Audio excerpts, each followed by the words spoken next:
Welcome to Nostalgic Mystery Radio. I'm your host, Stevie K, and I'm honored to bring you the radio shows of yesteryear. Today I bring you Agatha Christie's Poirot, A Murder Wears a Mask, originally aired May 3rd, 1945, where Poirot matches wits with a murderer who tries to frame a protective father for the murder of an actor. So sit back and relax, and I hope you enjoy this nostalgic mystery radio. Thank you for listening.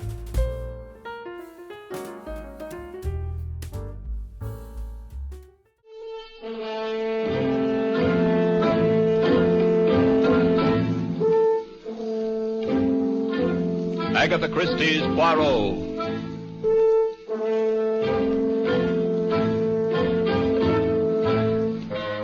From the thrill-packed pages of Agatha Christie's unforgettable stories of corpses, clues, and crime, Mutual now brings you, complete with bowler hat and magnificent mustache, your favorite detective, Hercule Poirot, in Murder Wears a Mask.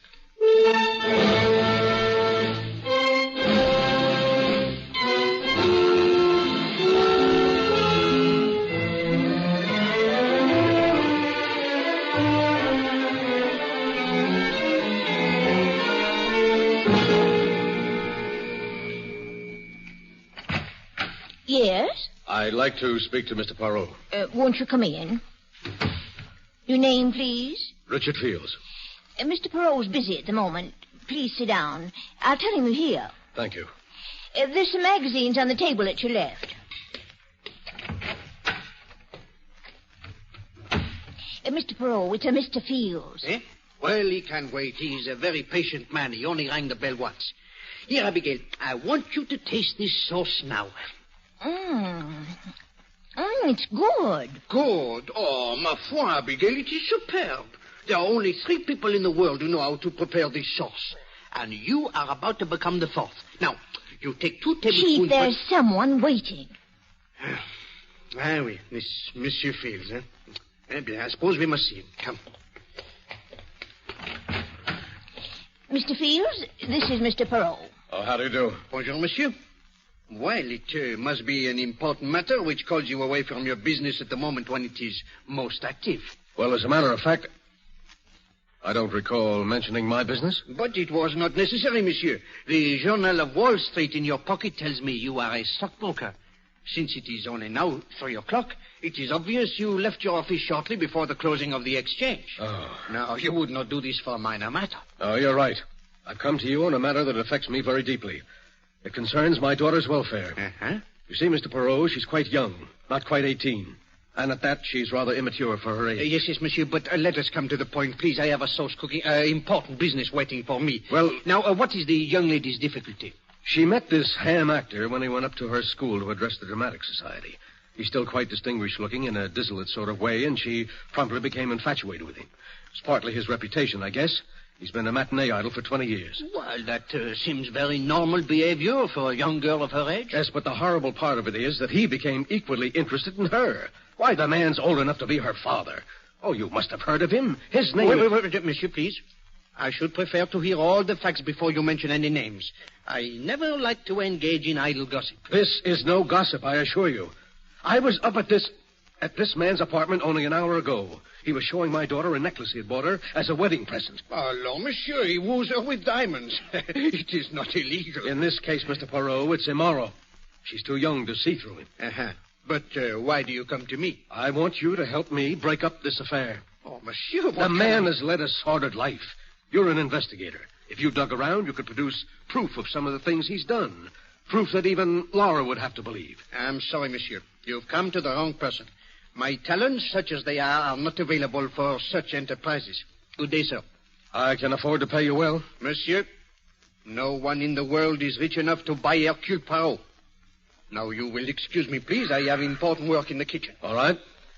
I can't force you to do it, but I want you to know that you're leaving me no alternative. Eh? What do you intend to do? Something very simple, Mr. Poirot, and at the same time, very conclusive.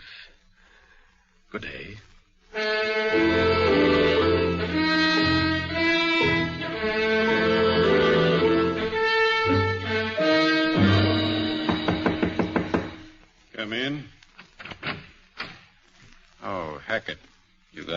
fast.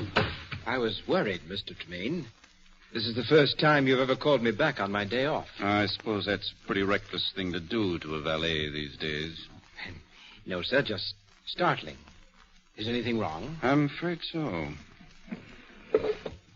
You ever seen this before? Why, yes, sir. It's the jewel case you had out this morning. I gathered it contained a pearl necklace which you bought for Miss Fields. Yes. $10,000 necklace. A wedding present. Yes, sir. Open the box, Hackett. They're very lovely, sir. Are they? Oh, yes, sir. Very lovely. Hackett, you're a liar. I beg your pardon? You're a liar. You know perfectly well these are not real pearls. Mr. Tremaine, surely you're jesting. You've made a mistake, Hackett. You thought I was a complete fool, didn't you? You waited till Laura and I left for the theater at 2 o'clock and then substituted these cheap, cultivated pearls for the real ones, hoping I'd never find out until it was too late. I couldn't do that, sir. The pair of pearls were in the safe, and I don't know the combination. Who put them in the safe? I did. You asked me to. But I didn't ask you to leave the safe open, did I? I remember now that I didn't hear you twirl the knob. What did you do with those pearls? I never touched them. Very well. Give you your chance. I'm turning you over to the police. Don't touch that phone, Tremaine. Oh, you cheap, bungling thief posing as a valet. I should have realized what a bad performance it was. Well, I'm sure your experience will come in handy in prison. Drop that phone, Tremaine. Get your hands off me. All right, Tremaine, you asked for it. What are you... Put down that knife. Put down that... No!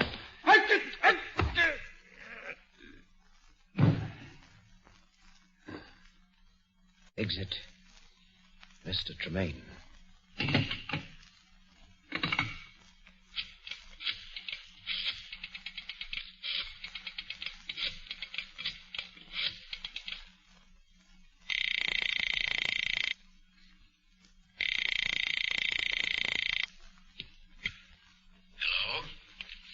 Hello, Mr. Fields. Yes. This is Archie Tremaine. Tremaine, where's Laura? Right here at my place. You filthy swine. I told you this afternoon I wouldn't have her seeing you. Well, I don't see how you can stop her. We're getting married tonight.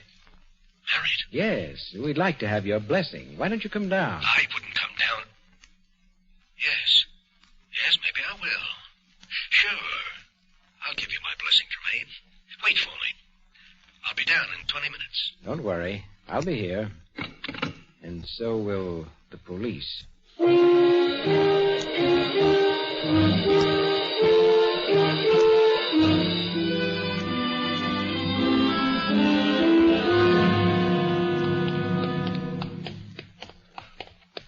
Inspector Stevens, I tell you, the next time we have dinner together, it will be in a place without a telephone. Then I will be certain at least we can finish our dessert without interruption. Here we are. This is the place. You could have stayed and finished your dessert, Poirot. I didn't take you by force. It is the same thing. Why, you very slyly tell me you have received an anonymous call reporting a murder. Alors, you know I cannot resist such a situation.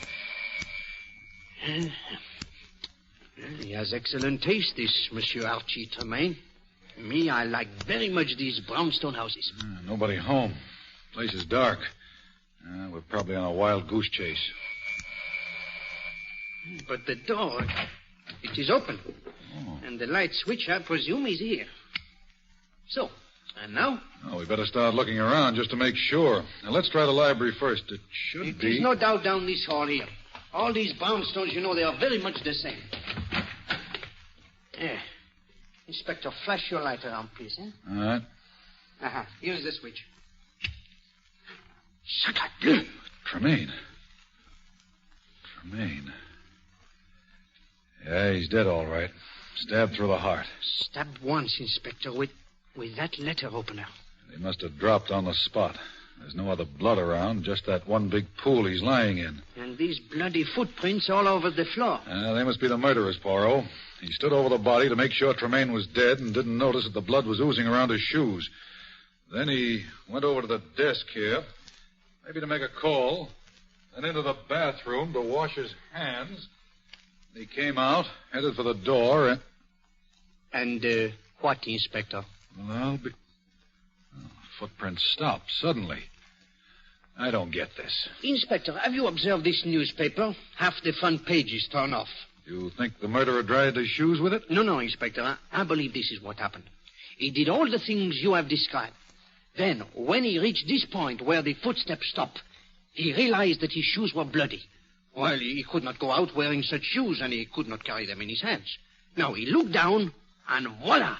He sees another pair of shoes. Fine, clean shoes, free of any blood. Where? On the feet of the dead man. You mean these shoes belong to the murderer? But obviously. They are covered with blood, and the laces are open because the shoes are a trifle too small. Mm-hmm. Now, the murderer put on the dead man's shoes. He finds they are too large. So, he tears up part of the newspaper and stuffs it into the shoes in order that he may walk with more comfort. By Jove, Poirot, I believe you're right. Now, all you have to do is to find the owner of these shoes. We'll try it through checking the manufacturer's code number. Wait, perhaps I can make the task easier, Inspector. I think you will find that the owner of these shoes is a stockbroker named George Fields. Now, look, Poirot, this is too much. You've been working your little gray cells overtime. How can you... No. I will explain, mon ami. I will explain. You will notice that the heel of the right shoe is worn down considerably more than the left. Earlier today, this Monsieur Fields, who limps rather badly, came to see me. He uttered dire threats against someone who fitted the description of poor Monsieur Tremaine here. So you see, Inspector, I employ the sharp eyes and the ears rather than the little gray cells. And they tell me that you had better question this Monsieur Fields at once.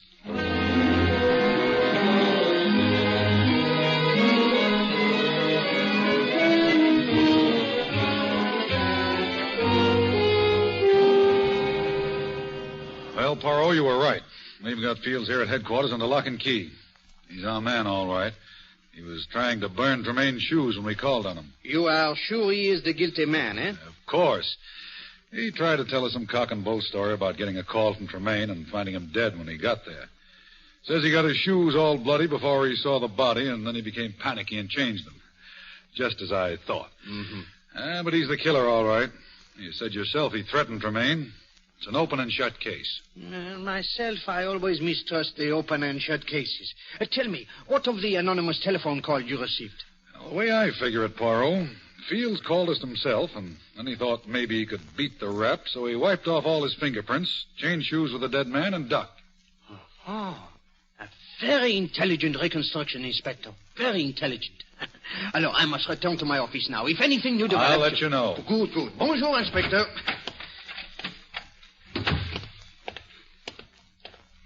Mr. Poirot. No. Oh, Mademoiselle Fields. Mr. Poirot, may I please talk to you for just a moment? Oh, but of course. I know how distressed you must be.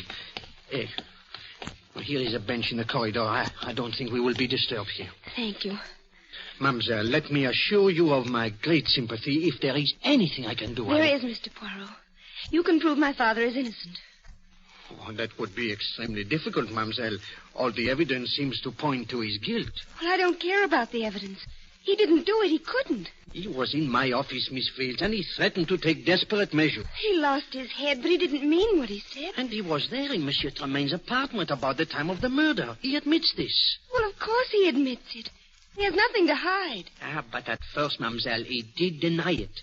And the exchange of shoes, the removal of the fingerprints. Oh, no, these do not seem to be the acts of an innocent man. Mr. Poirot, he was trapped. Someone lured him down there and planted the evidence to convict him. That is what he tells us, and I will not say it is impossible, you know, but there must be proof. Don't worry, I'll find it somehow. George will help me. George? Oh, that is Monsieur Hackett, eh? Yes, Archie's valet. He knew a lot about Archie. He's downstairs now talking to the detectives. I'll go and get... Oh, here he comes. George! I beg your... Oh, Miss Fields. How are you? George, this is Mr. Poirot, the great detective. Well, how do you do, sir? I've heard of you, of course. Enchanté, monsieur. I have heard fine things about you, too. Oh, thank you. George, you've got to help me find the murderer. Well, Miss Fields... Go on, say it. You think my father's guilty. No, I won't say that, but I don't see how I can help you. Well, did Mr. Tremaine have any enemies? Anyone who hated him? Enemies? I don't think so. Of course, there were many people who disliked him. Why, monsieur? Well, frankly, sir, he was rather an egomaniac. He couldn't stand being in the background for a minute. It was always top billing for Archie Tremaine.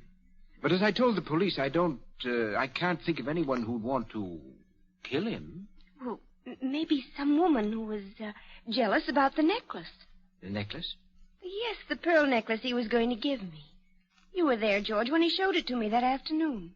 Oh, yes, miss. I heard some conversation about it. Of course, I didn't see it. Mr. Poirot, the police found the necklace, didn't they? Matched pearls with a small diamond clasp. No, mademoiselle, I do not believe so. I myself saw everything that was found in the house, but this is the first I have heard of a necklace. Oh.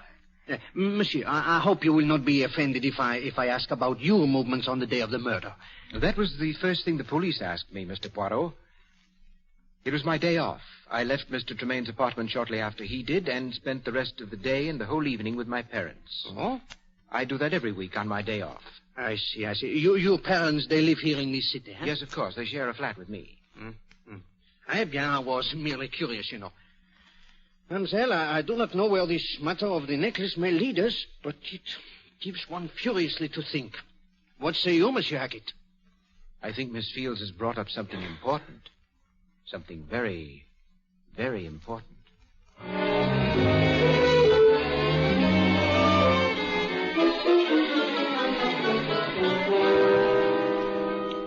Now listen, you two. You live with me, do you understand? The date was April 5th, Thursday, and I was here all evening. Were you, George? That's interesting. I don't like your tone, Daisy. And I don't like getting the short end of the deal all the time. What? What is this, Peter? Hold up? No, Hackett, I wouldn't say that, but we do all the dirty work as a rule, and you get most of the dough. Well, this time I've done all the dirty work. And you just have to be smart. That little chubby Frenchman or Belgian or whatever he is doesn't look like much, but don't let his accent and that phony-looking mustache fool you. It's going to take great acting to make him believe that you are my parents. And it's going to take a great deal more money to make us try it. We don't want to All right. I'll double your share on this job, but watch yourself. That may be him now. I'll wait in the next room. Just in case. No rough stuff, Hackett. Now, we'll handle it with kid gloves. Yes? Bonjour, madame. My name is Poirot, Hercule Poirot. May I have a few words with you? Well, yes, come in. What is it, Mama? A gentleman, Pa. Man named Peril. Yes, and my secretary, Miss Thatcher. How do you do? Howdy. Excuse my shoes being off. We wasn't expecting any callers. Oh, no. Do not be deranged, monsieur. We will be here only a few moments. Will you have some cherry cordial, sir? I made it myself. Oh, madame, you are too kind. No. I wish only to ask a few questions about your son. George, what about him? Well, you know, I presume that his late employer was found murdered. Oh, yes, poor Mr. Tremaine. A kinder man there never was. Every Thursday, George would come around and talk about nothing but his wonderful Mr. Tremaine. Every Thursday, madame? Yes, sir. His day off. Tell me, on April 5th, the day of the murder, he was here that day, too, huh? Why, what do you mean, Mr. Poirot? Of course he was here. All day? Oh, from, about 2:30 on. He was teaching us to play gin rummy. Do you play gin rummy, miss? No, I'm not very good at cards, and I don't drink. Tell me, madame, where is your son now? I believe he's over at Mr. Tremaine's place, straightening things up, you know. I see. Eh bien, you've both been very kind. Oh, must you go so soon? Well, I said it would only be a moment. Come, Abigail. Well, I'm sorry George wasn't home. We'll tell him you were here. Merci bien, madame. Lovely old couple, aren't they?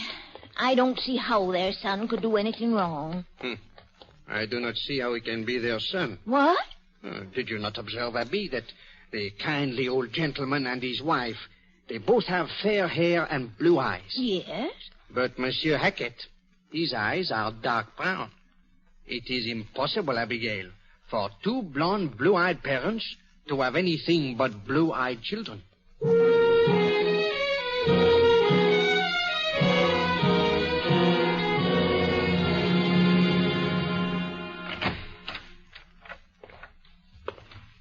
May I help you, sir? Oh, yes, if you don't mind. I am interested in a necklace which you recently sold to a Mr. Archie Tremaine. Really? May I ask what your interest is? Oh, my name is Hercule Poirot. I would like Hercule Poirot, the brilliant Belgian detective. Oh, monsieur, I am flattered. Most people take me for French. We've heard of you, the diamond people in Antwerp. They speak your name with reverence. Well, thank you. Now, about this necklace. Oh, yes. You did sell a necklace to Monsieur Tremaine, eh? Yes, a very fine pearl necklace. See, it was delivered to him on April 3rd. 2 days before he was murdered. Yeah, this puts a new light on everything. How so, Chief? Well, the motive, Abbe. If the motive was robbery, Monsieur Fields is cleared. He himself is very wealthy. He would not kill for jewels. But it's gone, Chief. Who took it? I do not know, Abbe. But when we find the person who has the necklace, we will have the murderer. In that case, Mr. Poirot, you'll have to arrest me. Eh? You? I have the necklace right here. Mr. Tremaine returned it on, let me see, on April 5th, last Thursday. Monsieur Tremaine himself returned it? Yes, Mr. Poirot. He'd bought it on the understanding that he could return it within 10 days. He walked in here last Thursday, said he'd changed his mind about the lady and the necklace. And you refunded his money? Yes. As a matter of fact, we gave him the cash. It was just after 3, and the banks were closed. He said he was leaving town that night. Well, there you are, Chief. That brings Mr. Fields right back into the picture. Monsieur, you are quite certain that it was Archie Tremaine who was here? Positive. Well, his picture was in the papers every other week. I imagine everybody knew what Archie Tremaine looked like. The silver hair, the monocle. No, then it must be so. Come, Abigail. There is still one small matter about which I must satisfy myself. Where are we going, Chief? To the library, Abby, to do some research. The library? What do you expect to find there? The biography of a murderer.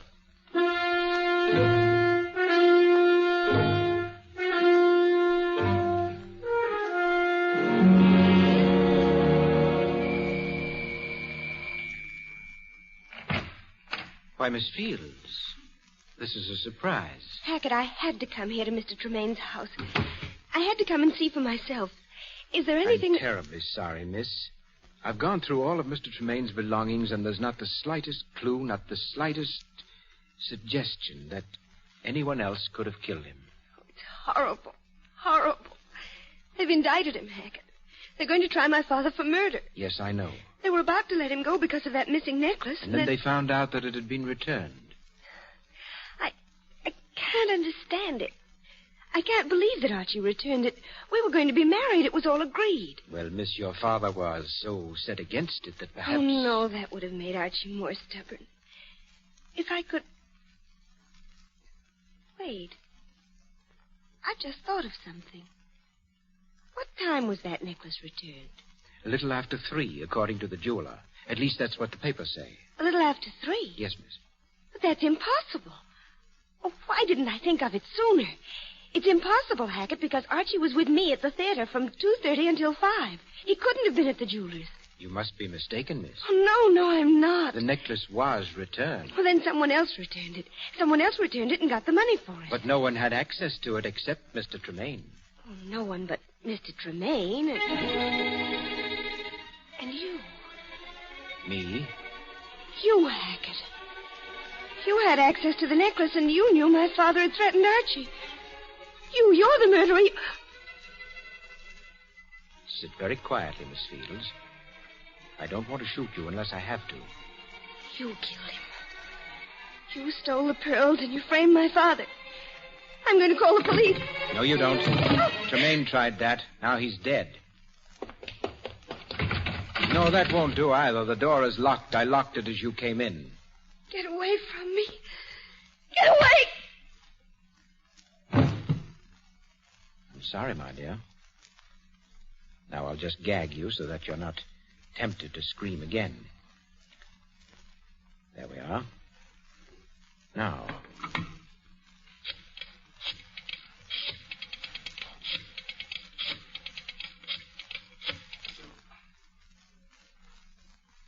Hello, Daisy. I have a little job for you. No, it's not as hard as the other one. Doesn't require as much talent. Is that laundry wagon still available? It is. Have Pete drive it down here to Tremaine's place. I'll have a a bundle ready for him.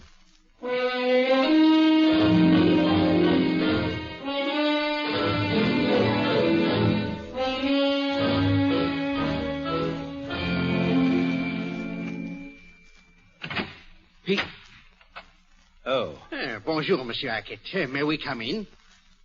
Why, the place is topsy-turvy, Mr. Poirot. I'm in the middle of packing. Good. I may be of some help to you. You know, I have a very orderly mind. Come, Abigail. Hey. Oh, but, monsieur, this is not the middle of the packing. It is barely the beginning. Yes, the other rooms are all done. I've left this one for the last. And after this room is packed away... The curtain will ring down on Archie Tremaine. Oui. You phrase it so well.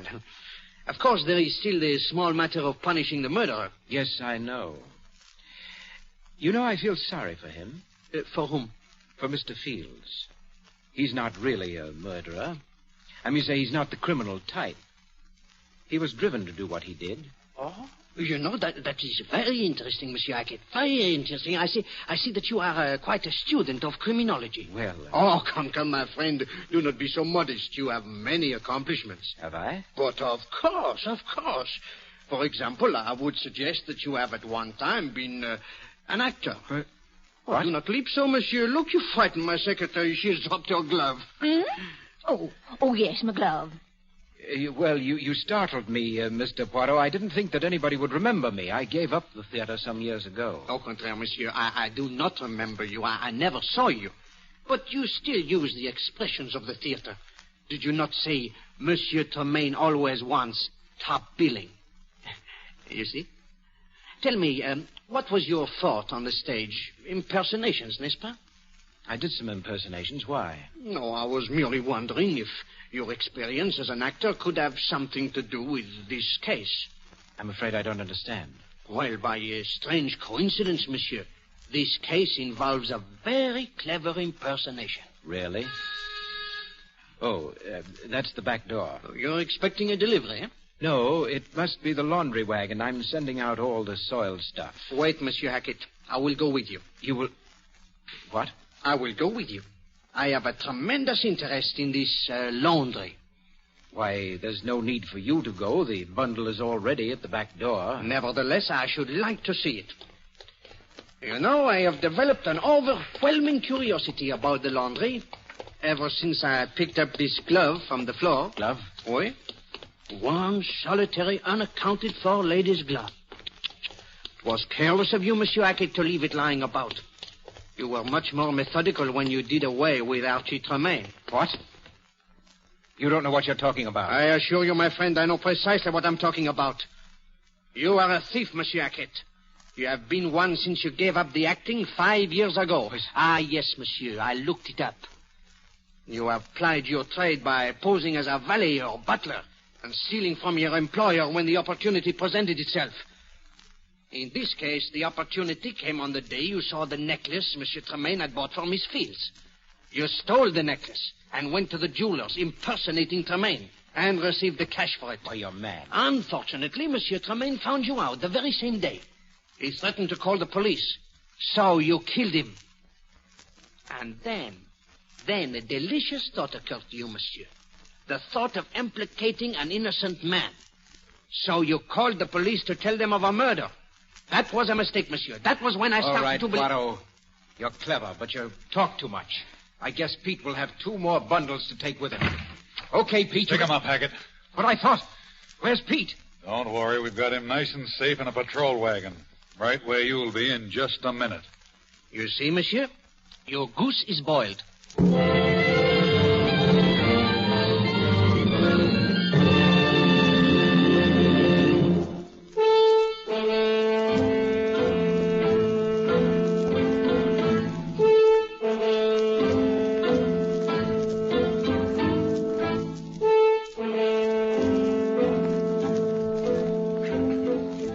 Be sure to listen next week when Agatha Christie, America's favorite mystery writer, brings you her favorite detective, Hercule Poirot, in the case of Death Points a Finger.